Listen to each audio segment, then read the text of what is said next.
अक्षय तृतीया। जब आप लोग ये नाम सुनते हैं तो आपके दिमाग में सबसे पहले आई एम श्योर सोने के गहने ही आते होंगे, क्योंकि इस समय पर आपको सारे जूलर से कहना शुरू कर देते हैं कि भैया अक्षय तृतीया आ रही है, जल्दी से जल्दी सोना खरीद लीजिए।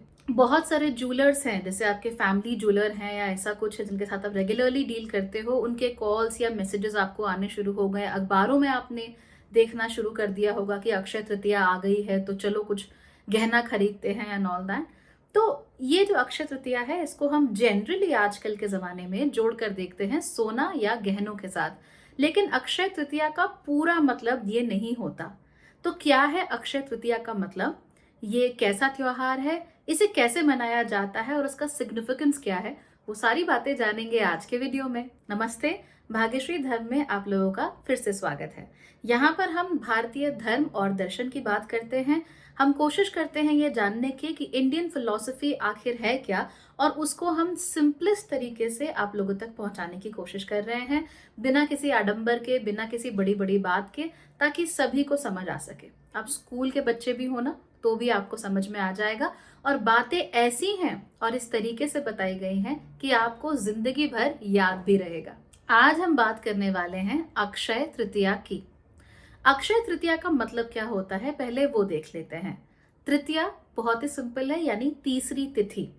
शुक्ल पक्ष की जो तीसरी तिथि होती है वैशाख महीने की या बैसाख महीने की, उसको तृतीया या अक्षय तृतीया कहा जाता है।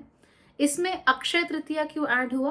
क्षय का मतलब होता है डिटीरियोरेट होना, यानी धीमे धीमे किसी चीज का कम होते जाना। जैसे हमारे पुण्य भी होते हैं, और पुण्य के जरिए मान लो हम महिर्लोक में चले गए, या फिर हम परमहंसों के लोकों में चले गए, या हम स्वर्ग में भी चले गए, तो धीमे धीमे करके उन पुण्य कर्मों का भी क्षय होता रहता है, यानी वो धीमे धीमे करके कम होते रहते हैं। ठीक वैसे ही जैसे आपने अपने भंडार में बहुत सारा अनाज भर लिया हो, तो धीमे धीमे जब उनका उपभोग होता रहेगा तो वो भी कम होते रहते हैं। इसे कहते हैं क्षय होना, कम होते जाना लगातार, या फिर डिटीरियोरेट होते जाना।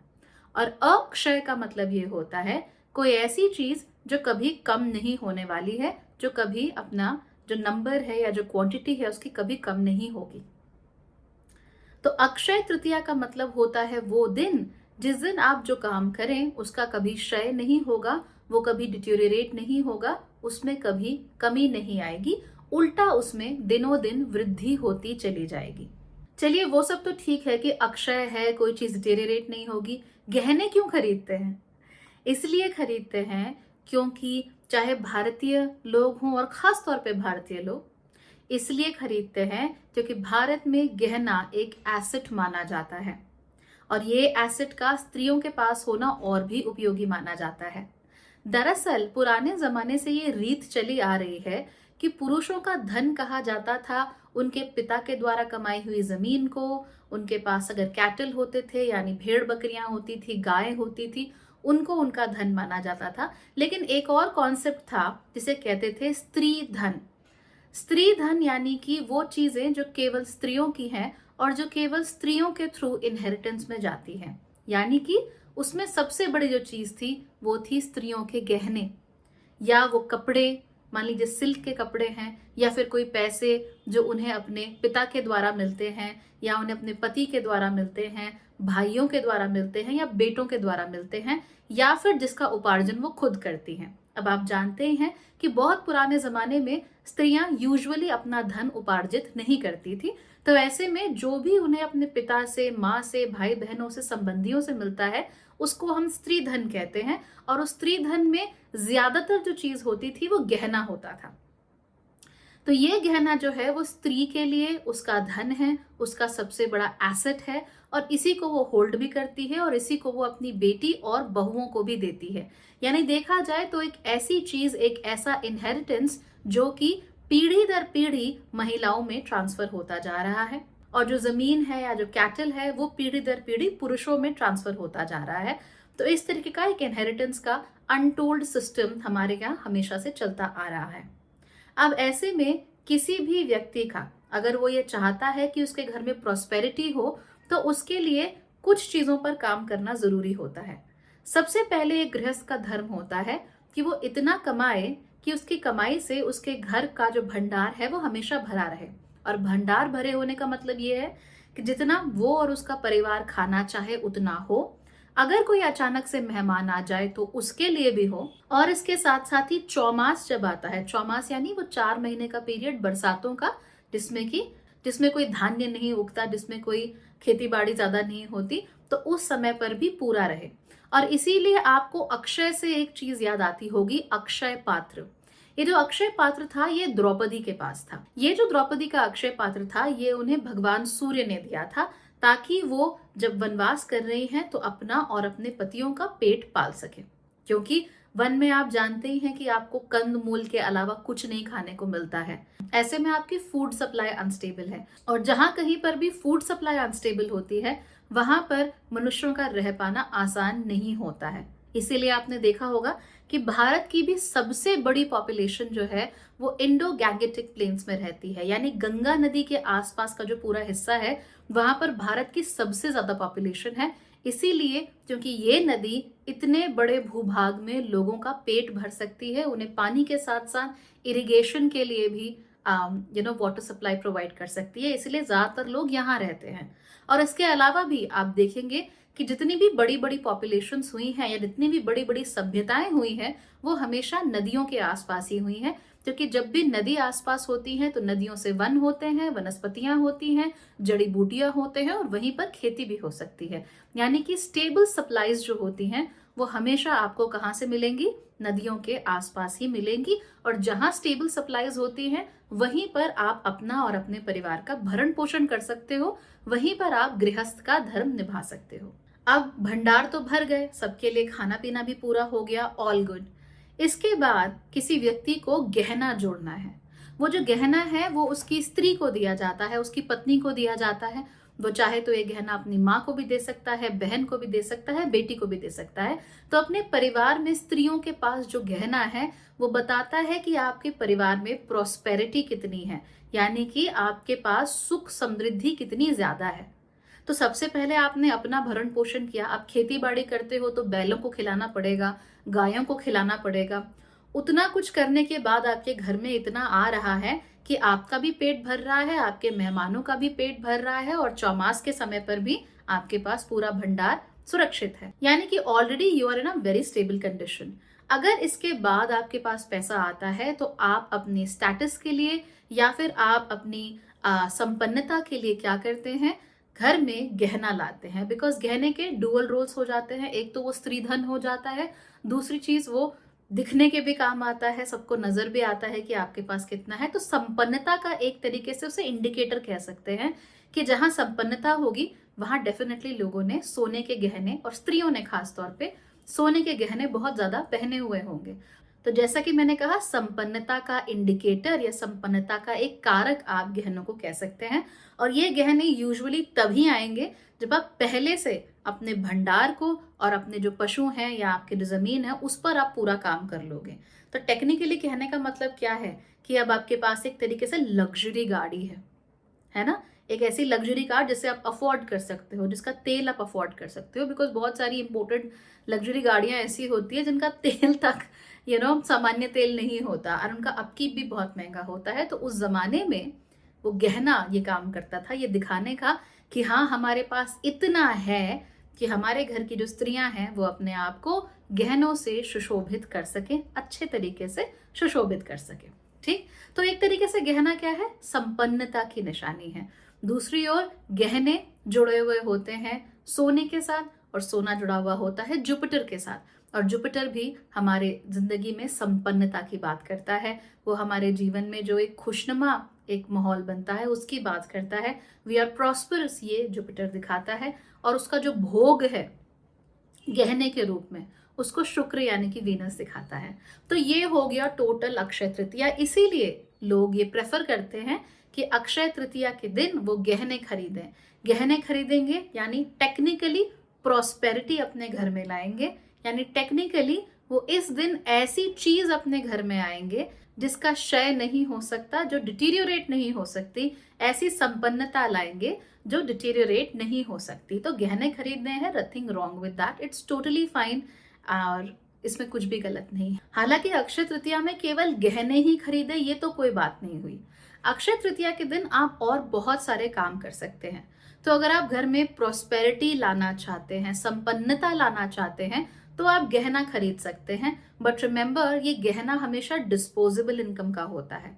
अगर आपको कर्जा लेके गहना खरीदना पड़ रहा है, या किसी को दिखावे के लिए आपको गहना खरीदना पड़ रहा है, या आप किसी के साथ कंपटीशन कर रहे हो और उसके लिए आप गहना खरीद रहे हो, तो वो संपन्नता नहीं है। मैं बहुत बार Bhagyashree holistic astrology, Bhagyashree holistic lifestyle जो दूसरे चैनल्स हैं, या जो मेरा मिनी मेकओवर प्लान है, उसमें मैं बहुत डिटेल से आप लोगों को ये बताती हूँ कि संपन्नता का अर्थ वही होता है कि जो चीज आपके पास डिस्पोजेबल या एक्स्ट्रा इनकम से आए, वही लक्ष्मी है। अगर आप कर्जा लेकर देखा देखी में दिखावा करने के लिए कुछ कर रहे हो, अपनी चादर के बाहर पैर पसार रहे हो, तो इसका मतलब आप संपन्नता नहीं ला रहे हो, आप उल्टा विपन्नता ला रहे हो, उल्टा आप अलक्ष्मी को बुला रहे हो, उल्टा आप अपने घर में नुकसान कर रहे हो। तो ऐसा नहीं होने देना है। अगर सामर्थ्य है, और जितना सामर्थ्य है उसके आगे एक कदम भी नहीं जाना, और इसको ईगो का इशू, अपने अहंकार का इशू कभी भी नहीं बनाना चाहिए। ठीक है, तो संपन्नता का एक कारक गहना हो सकता है। अगर आप लोगों की पॉकेट आपको अलाउ करती है और वो आपकी डिस्पोजेबल इनकम है, तो आप डेफिनेटली गहना खरीद सकते हैं। अगर गहना नहीं खरीदना चाहते हैं, तो आप अपने घर में भंडारण भी कर सकते हैं। भंडारण का मतलब क्या होता है कि इस दिन आप अपने घर में अनाज ला सकते हैं, क्योंकि अक्षय है, तो जो धन धान्य में से जो धान्य का पार्ट है, आप उसके लिए भी काम कर सकते हो। यानी कि आप अपने घर में अनाज ला सकते हो, और इस कामना के साथ ला सकते हो कि भाई मेरे घर में कभी भी अनाज का क्षय ना हो, there is always food on the table. और हम क्या, हमारे सामने कोई भी आ जाए, बिना बुलाए भी आ जाए, अतिथि भी आ जाए, तो उसको भी हम खिला सके और उसको भी संतुष्ट कर सके। ठीक, इसके अलावा अक्षय तृतीया के दिन आप लोग दान भी कर सकते हैं। ये बहुत सारे लोग भूल जाते हैं, क्योंकि ये अक्षय है, ये डिटीरियोरेट नहीं होता है। इसीलिए आप इहलोक का तो आपने इंतजाम कर दिया, गहना ले आए या अनाज ले आए, लेकिन थोड़ा परलोक का भी इंतजाम कर लीजिए। उसके लिए आपको क्या करना है, इस दिन डोनेशंस जरूर कीजिए। जहां पर भी आप डोनेट कर सकते हैं, जिसके लिए भी आप डोनेट कर सकते हैं, आपको डोनेशन जरूर करना चाहिए। कितना बड़ा डोनेशन करते हैं उससे कोई फर्क नहीं पड़ता। बात यह है कि आप अपनी इच्छा से, अपनी डिस्पोजेबल इनकम से आप कितना किसी को दे सकते हो। तो मान लो आप स्टूडेंट हो, आपके पास इतने खर्चे हैं करने को, मोबाइल का बिल है, जाने क्या क्या है, आपके पास सिर्फ 5 रुपए बचते हैं, कोई बात नहीं, आपके पास वो डिस्पोजेबल इनकम है ना, तो इस दिन किसी को बस वो दान दे देना। ठीक, ऐसे किसी व्यक्ति को दे देना जो जिसको जरूरत हो इस चीज की, and it will definitely help you out. अगर आपके पास पैसा नहीं है दान करने को, तो भी आप दान कर सकते हो। क्या, अगर आपकी नॉलेज है, आपकी नॉलेज आप किसी को फ्री तक पहुंचा सकते हो। अगर आपके पास कोई ऐसा स्किल है जो आप किसी को सिखा सकते हो, definitely give it to people. तो डोनेशन केवल एक ही प्रकार का नहीं होता, केवल पैसा पैसा पैसा, इतना पागल नहीं होना चाहिए पैसों के पीछे। आप किसी भी चीज को डोनेट कर सकते हो, अपनी क्षमता, अपने स्किल लेवल, अपने समय और अपनी पॉकेट के अनुसार आपको जो सूट करता है आप वो करें। जब भी आप इन चीजों को टाटा बाय बाय बोल देते हैं, तब तक आप संपन्नता को अपने से दूर कर देते हैं, विपन्नता को ले आते हैं। और अगर आपने कुछ डोनेशन किया हो या आपने कोई गहना लिया हो, तो उसके प्रति आपके मन में अच्छी भावना नहीं रहती, आपके मन में उस गहने को लेकर एक अच्छा भाव नहीं आता। वो भाव बहुत जरूरी है, क्योंकि वो आपका एसेट है। तो अपने ही एसेट को लेकर गलत भाव रखना आप लोगों के लिए ठीक नहीं है। ठीक, फाइनली तृतीया की जो तिथि होती है, वो माँ भगवती को बेहद पसंद होती है। तृतीया चाहे किसी भी महीने की हो, आप माँ भगवती का नाम ले सकते हैं, आप माँ भगवती की पूजा कर सकते हैं।